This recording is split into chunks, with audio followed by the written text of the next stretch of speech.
Hello everyone and welcome to BrickCats. My channel is for anyone who enjoys custom LEGO creations, likes saving money, and or those looking to get into custom building. If you're a fan of my channel or are interested in supporting what I do, please consider liking this review, subscribing, or leaving a comment. Each like, subscription, and comment helps others find my channel, and I greatly appreciate your support. Today I am reviewing the midi-scale Y-Wing Starfighter designed by FlyInSpace and distributed by BrickVault. If you're interested in building this or any other BrickVault model, you can take 15% off the cost of your order by using my discount code, CATS15. I do receive a small amount of compensation when you use my code, and this is an amazing way to support the channel while taking a bite out of the price of the instructions. Without any substitutions, in early June 2024, I was getting 5 stores and $80 without shipping and tax, or about $116 with shipping and tax. In my reviews, I offer my opinions on aesthetics and model features, parts issues you might want to look out for, the build experience, the model's integrity, and I close out with my overall impression and pricing information in the conclusion. If you're watching this review, I assume that you bought the instructions or are interested in buying them.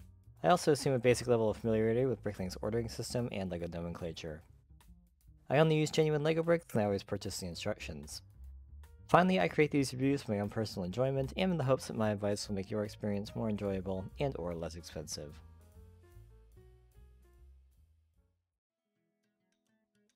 FlyInSpace is the master of the midi-scale, and his BTL A4 Y-Wing comes in at about 12 inches long, 6¼ inches wide, and 3½ inches tall on the display stand, and off the stand it's about 1.75 inches tall.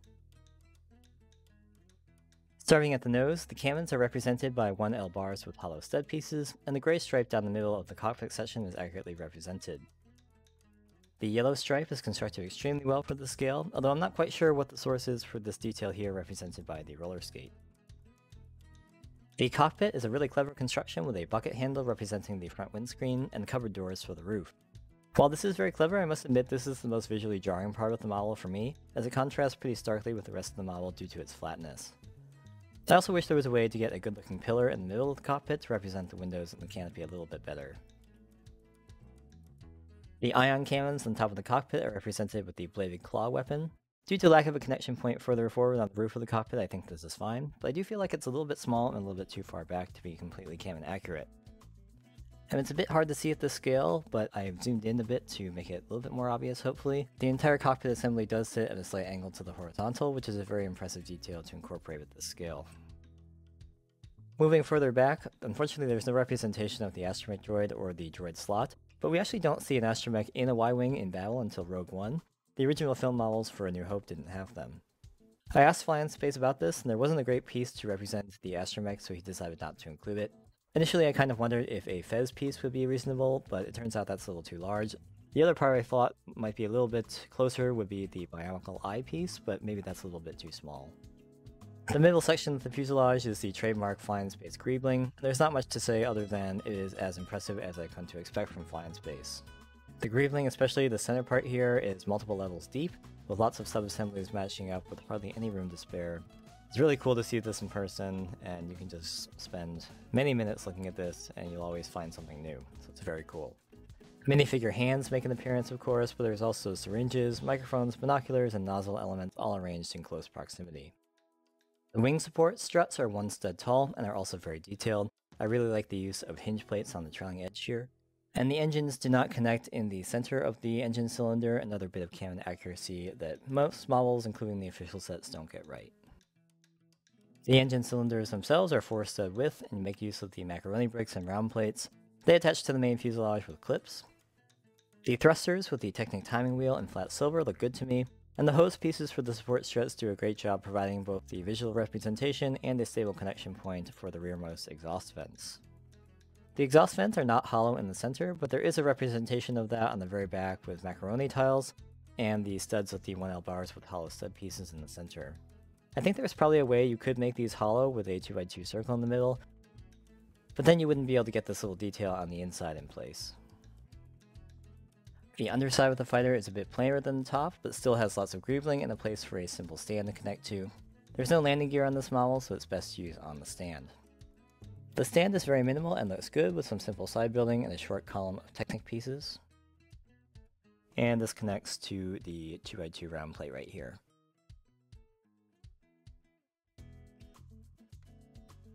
This is an incredible looking model, especially for the scale that it's built at.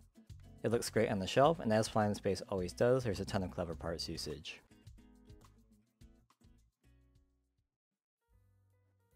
This model requires 136 elements and just 546 pieces. There's really not a lot of opportunities for substitution since this is a relatively small model and most elements have a side showing. As a result, I only have a few notes on parts for this model. Those minifigure hands in light bluish gray, part 983, are actually fairly expensive and usually around 30 to 40 cents each. However, I've gotten results with prices up to $1 each. At that point, it's usually cheaper to buy a torso with light bluish gray hands and you get two at once. I definitely recommend checking your algorithm results to make sure you aren't overpaying for these. The minifigure neck bracket with back stud, thin back wall, part 42446, specified in light bluish gray, can be substituted with the newer mold with the thick back wall, part 28974.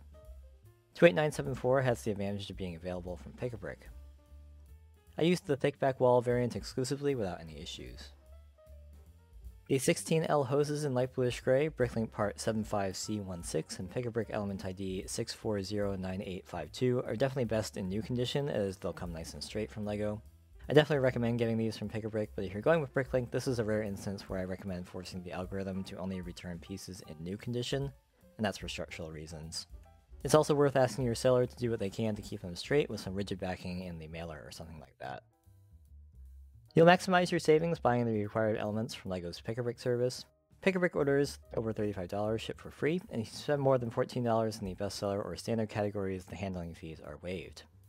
I used the Brick Hunter extension to check the entire parts list against the Pick-a-Brick inventory, and I'll go over those results in the conclusion. I also recently got a referral link to Pick-a-Brick for which I get a small portion of the proceeds. Again, I greatly appreciate it if you use it, and thank you for supporting the channel. That link will be in the description. This model's instruction set consists of 265 steps with each part or subassembly added in each step highlighted in teal against a light gray background. This was perfectly fine for visibility and I didn't have any trouble telling which pieces were being added in any given step. If you've ever built a FlyInSpace model before, you know the instructions are going to be excellent and this is no exception. Spread throughout the instructions there are helpful notes and pictures showing how certain elements need to be aligned or how to make a given connection. I only experienced two issues in the build, the first of which FlyInSpace is fixing in future versions of the instructions. Note that I'm not sure what the process is for updating BrickVault's instructions, but I assume this change will be distributed for new purchasers starting very soon if it hasn't already. In step 187, the second 2x2 round plate with axle hole causes there to be a small gap when you connect the thruster assembly in step 203. FlyInSpace confirmed that this second 2x2 round plate should not be there. The second issue I found is just simply due to pieces not fitting together nicely, and there's really nothing to be done about this other than to make note of it. The minifigure neck bracket doesn't quite fit over the anti-stud side of the inverted bracket in steps 134 and 152, and this is true for both the thin back wall and the thick back wall variants of the neck bracket. I think this must be illegal, but in the end it doesn't really make a difference. And this is right here at the back of the cockpit, and you can just see the little gap in between the neck bracket and the inverted bracket right there. An explanatory note here might help eliminate some doubts if someone notices this and thinks they did something wrong, or it's entirely possible that I'm missing something, but I don't think so. Let me know what you think about this in the comments. And for comparison purposes, here is the thin back wall variant versus the thick back wall variant in the same situation. So with the thick back wall variant, there is a slightly larger gap than the thin back wall, but even the thin back wall variant of the neck bracket doesn't quite fit. The model took me about 3 hours to build with pre-sorting into the major categories beforehand. I certainly wasn't rushing, but if this seems like a long time, keep in mind there's a lot of small pieces that go together in non-traditional ways. The connections aren't difficult, they just take a little bit of extra time sometimes to get it in place because the tolerances, like I said, are pretty tight, but I think the instructions do a great job guiding you through it. While this model definitely has some delicate sections, it is surprisingly swishable. You can grip it securely from the back and move this around pretty much however you'd like. You're going to want to be careful of bumping the engines. These hoses don't quite clip into the modified plates as the pieces here are just in the way, and I'll kind of zoom in. You can see there's the smallest gap between the hose and the clip there, and that should be ideally closed. But the cylinder piece gets in the way just a little bit, so it's not quite a full clip connection. You can see it better on these other ones on the other side here. So if you bump those do tend to come out. And the straighter your hose, the better, and that's why I recommended getting them new from LEGO. This is probably no surprise given the connection, but the ends of the engine pylons with the minifigure forts are also quite delicate, so those move around quite a bit. But those are also fairly easy to get back in place unless they pop all the way off, in which case you do have to do a little bit of work to get the droid arm to connect to the end of the hose correctly. The cockpit itself is also another fairly fragile area just because of the tenuous connection for the roof. You can kind of see it jiggling around here. But I don't find myself handling the model much up here, and this isn't too big of a deal to fix if it pops off. Other than that, this is a very solid model. The greebling is complicated, but it's mostly clipped or studded in place, so the greebling sub-assemblies tend to stay in place pretty well. And again, you can apply pressure right here, and you can squeeze this all day. It's very solid through here, as well as here. Even the neck's very solid. The engine pylon struts are maybe a little bit more fragile, but you're not really going to be holding these there anyway. So yeah, you can just swoosh this around. Also very solid. You don't really hear much jiggling around or anything.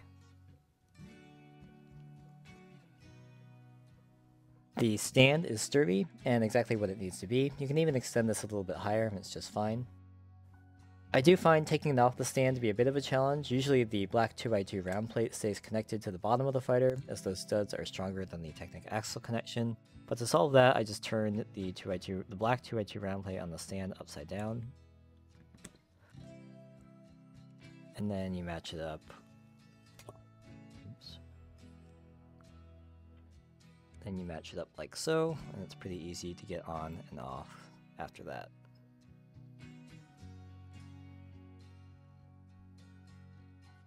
On the stand, there's very little side-to-side wobbling, and this is not going to fall over without a pretty significant bump.